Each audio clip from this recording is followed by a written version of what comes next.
আপনারা জানেন 5 আগস্ট পরবর্তী সময়ে আমাদের যে অন্যতম গুরুত্বপূর্ণ দাবি ছিল সেটি হচ্ছে জুলাই গণহত্যার বিচার এবং জুলাই গণহত্যার সাথে এবং গত 15-16 বছর যে ফ্যাসিবাদী শাসন কাঠামো চলেছে সেই শাসনকে বৈধতা যে সকল রাজনৈতিক দলগুলো দিয়েছে তাদের বিরুদ্ধে ব্যবস্থা গ্রহণ করা এবং রাজনৈতিকভাবে নিষিদ্ধ করা এবং কার্যক্রম নিষিদ্ধ করা, নিবন্ধন বাতিল করা।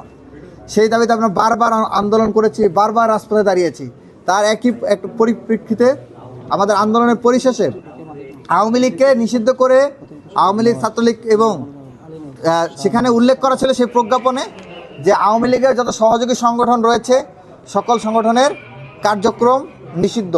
সেই হিসেবে 14 দল, জাতীয় পার্টি, এনডিএফ সহ যে সকল দলগুলো জুলাই গণহত্যার সমর্থন জুগিয়েছে এবং দীর্ঘ 15-16 বছরের ফ্যাসিবাদী শাসন আমলে খুনি হাসিনাকে এবং আওয়ামী লীগকে শক্তিশালী করেছে, আওয়ামী ফ্যাসিবাদকে শক্তিশালী করেছে, তাদের প্রত্যেকের কার্যক্রম কার্যত নিষিদ্ধ হয়ে যাওয়ার কথা। তো সেই হিসেবে আমরা আশা রেখেছিলাম, প্রত্যাশা করেছিলাম নির্বাচন কমিশন, ছাত্র জনতার যে ম্যান্ডেট এবং যে ইন্টারিম গভর্নমেন্টের যে রায় এবং আন্দোলনের পরিপ্রেক্ষিতে রাজপথ থেকে যে সিদ্ধান্ত এসেছে সেই সিদ্ধান্তের প্রতি তারা সদয় হবে এবং জাতীয় পার্টির 14 দল সহ এ সকল দলসমূহের নিবন্ধন স্থগিত করে তাদের বিরুদ্ধে বিচারের আওতায় নিয়ে আসবে।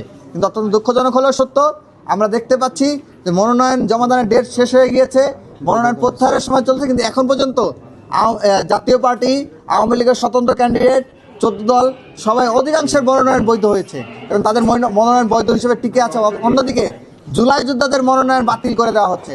এই পরিপ্রেক্ষিতে আমরা আজকে নির্বাচন কমিশনে এসেছিলাম এবং আমরা আমাদের দাবি জানিয়েছি, স্মারকলিপি জমা দিয়েছি যে কাল বিলম্ব না করে যে সকল জাতীয় পার্টির নেতৃবৃন্দ নির্বাচনে অংশগ্রহণ করার জন্য মনোনয়ন তুলেছে তাদের প্রত্যেকের মনোনয়ন বাতিল করতে হবে। যারা জঙ্গি লীগের সাথে জড়িত ছিল গত 15-16 বছর এবং জঙ্গি লীগের পোস্টের সাথে জড়িত তাদের প্রত্যেকের মনোনয়ন বাতিল করতে হবে। যে সকল যারা স্বতন্ত্রভাবে ক্যান্ডিডেট হিসেবে নির্বাচন করার চেষ্টা করছে জঙ্গি লীগের, তাদের মনোনয়ন বাতিল করতে হবে। 14 দলের মনোনয়ন বাতিল করতে হবে, কারণ এরা প্রত্যেকেই খুনি হাসিনা এবং জুলাই গণহত্যার সহযোগী সংগঠন ছাড়া আর কিছু নাই। আপনারা জানেন যে জুলাইয়ের পক্ষ থেকে আমরা মামলাও করেছিলাম, হাইকোর্টে রিট করেছিলাম যে যাতে করে এই জাতীয় পার্টির 14 দল সহ এদের মনোনয়ন বাতিল করা হয় এবং হাইকোর্ট আমাদের রিটের রুল জারি করেছে। আমরা আশা করি হাইকোর্ট দ্রুত সিদ্ধান্ত দিবে যে মনোনয়ন বাতিলের ব্যাপারে এবং আমরা আজকে নির্বাচন কমিশনকে এটা জানিয়েছি যেহেতু হাইকোর্ট রুল জারি করেছে, আপনারাও জাতীয় পার্টির 14 দল সহ এদের মনোনয়ন কার্যক্রম স্থগিত ঘোষণা করুন। যে এই বিষয়ে সার্বিক কথা বলার জন্য অনুরোধ করছি।